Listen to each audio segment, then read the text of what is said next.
Comment trouver sa passion et vivre une vie épanouissante? Beaucoup de gens m'écrivent pour me dire qu'ils n'ont aucune passion et je sens que ça les dérange réellement. La passion n'est pas toujours visible, elle n'est pas toujours apparente à l'œil nu. Quelquefois, il faut aller la réveiller quelque part. Et il existe des outils pour cela que je vais te donner dans cette vidéo.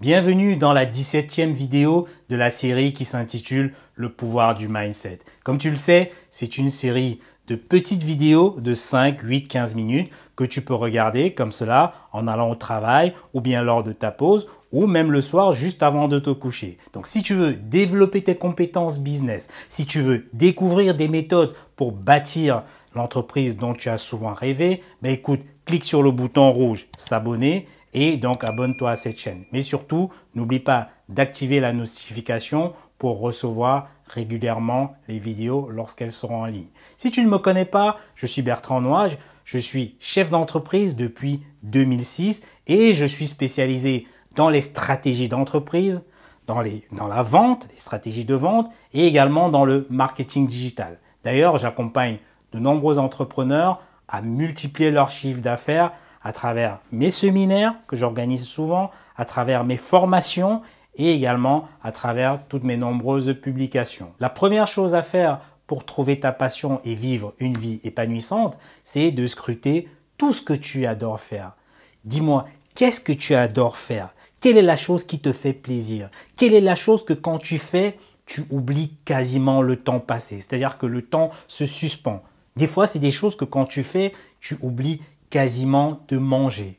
C'est des choses où, de temps en temps, tu n'es même pas pressé d'être payé, tellement la seule récompense, c'est le plaisir que ça te procure. Si tu en arrives là, ça signifie que tu as mis le doigt sur ta passion. Si tu me dis que tu n'as pas de passion, que tu n'as trouvé aucune passion, ça signifie que tu n'as pas essayé beaucoup de choses. Vas-y, essaye plusieurs choses, teste plusieurs choses.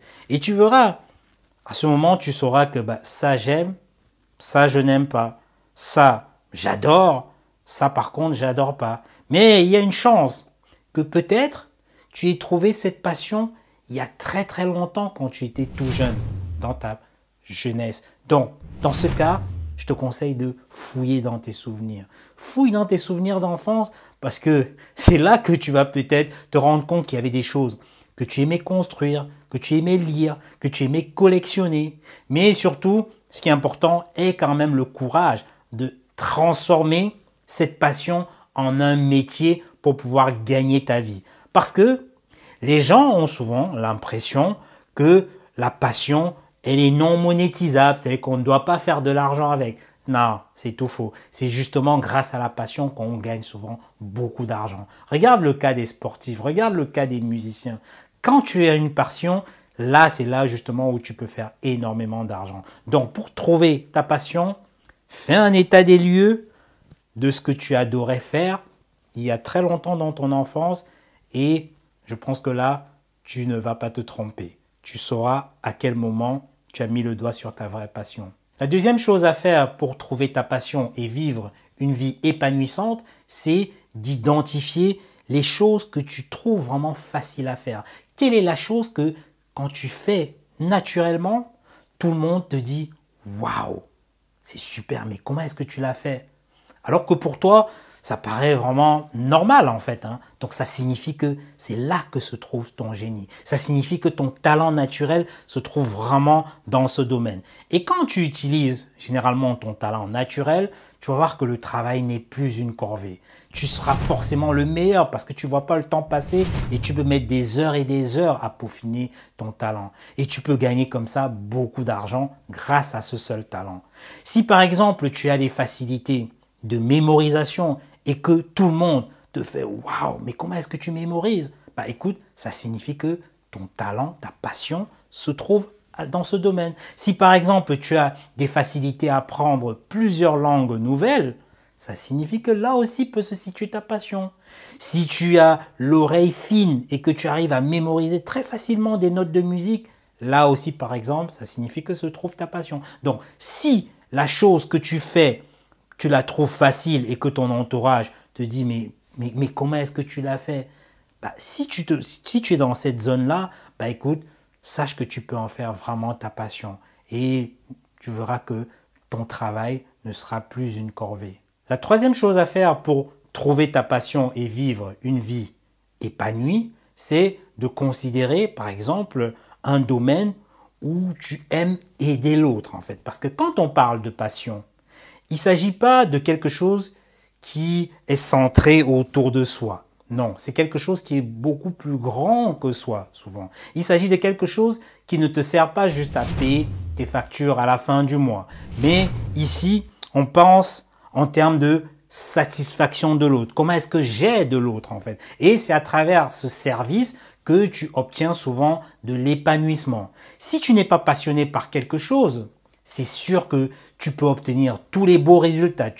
On peut doubler ton salaire, on peut te faire des promotions, mais tu n'auras pas tout l'épanouissement que tu souhaites. Or, si tu es passionné par quelque chose, je prends un exemple, par exemple les enfants autistes, les orphelins, et je ne sais pas quoi d'autre. Là, les résultats te donneront plus de satisfaction que les résultats d'un travail de salarié que tu feras comme ça là, selon toi, malgré toi plutôt. Je me souviens d'ailleurs, à l'âge de 20 ans, je suis allé faire, on va dire, je suis allé en aventure en Espagne, dans une petite ville d'Espagne qui s'appelle Tarragona. Donc j'ai connu un ami là-bas, Roméo, je me rappelle, et il habitait Nantes. On s'est rencontrés sur place en Espagne. Franchement, on a passé de belles vacances, on a bien rigolé. Et il se trouve que c'est un garçon qui était passionné par les enfants autistes. À son âge déjà à l'époque, il avait cette passion pour les enfants autistes. Et il m'en parlait tout le temps. Mais je ne comprenais pas parce que je me disais, mais mince, là on est en train de passer de belles vacances. Et à chaque fois, il me parle des enfants autistes en fait. Et il les appelait de temps en temps. Il appelait dans le centre pour avoir des nouvelles. Et chaque petite évolution de ces enfants, ça lui procurait un épanouissement, un plaisir. Et ça, j'avoue, j'arrivais toujours pas à comprendre. Jusqu'au jour où il me dit quasiment, bah, écoute Bertrand, je vais écourter mes vacances, il faut que je rentre en Nantes voir mes petits. Je dis, qui, tes petits frères? Il dit, non, les enfants autistes, ceux dont je m'occupe. Je dis, mais c'est pas possible, c'est incroyable.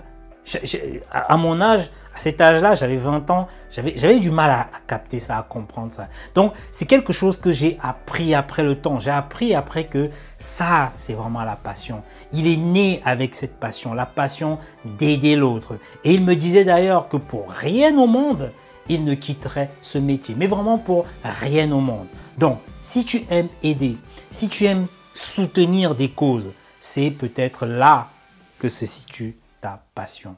La quatrième façon de trouver ta passion et vivre une vie épanouie, c'est de penser à ce que tu as envie de léguer sur cette terre.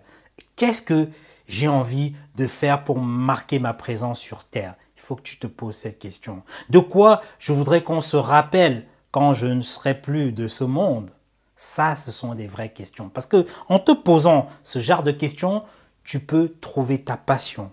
Tu peux trouver ce qu'on appelle ta mission de vie. Parce que il faut savoir une chose, c'est que à la fin de notre vie, ce qui va compter, ce sont les expériences, ce sont les souvenirs qu'on a vécus, qu'on a partagés avec d'autres personnes, avec les gens qu'on a côtoyés lors de notre passage sur Terre. Peut-être tu voudrais qu'on se souvienne de toi comme un grand artiste. C'est peut-être là ta passion. Peut-être tu voudrais qu'on se souvienne de toi comme celui qui a battu le record de natation, par exemple. C'est peut-être là ta passion.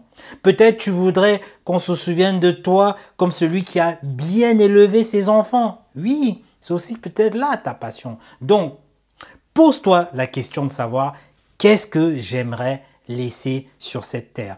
Quels sont les gens que j'ai envie d'inspirer? Et c'est comme ça que tu trouveras ta passion. Pour finir, la passion n'est pas toujours visible, comme tu peux constater. Ce n'est pas quelque chose de forcément apparent, mais tu peux réveiller cette passion. 1. En faisant un état des lieux, des choses que tu adores faire. 2. En reconnaissant ton talent naturel, oui, il faut que tu reconnaisses ton talent naturel. 3, en identifiant les choses que tu aimes faire pour aider les autres, pour soutenir les autres. Et puis 4, en te posant la bonne question, qu'est-ce que j'aimerais faire pour marquer ma présence sur Terre? Là, en te posant ces questions, tu vas trouver ta passion. Et surtout, ce qui est important, c'est qu'il faut que ça te ramène des revenus suffisants pour mettre à l'abri ta famille du besoin. Si tu sens que tu as une passion pour le business digital et que tu as envie de développer cette compétence, écoute, inscris-toi à la double formation e-commerce et marketing WhatsApp. Dans la partie e-commerce, tu vas apprendre à trouver le bon produit, même si tu n'as aucune idée. Tu vas également apprendre à dénicher le bon fournisseur parce que c'est super important de travailler avec des bons fournisseurs. Et ensuite, tu vas apprendre à construire une boutique en ligne qui soit rentable même si tu n'as aucune compétence informatique.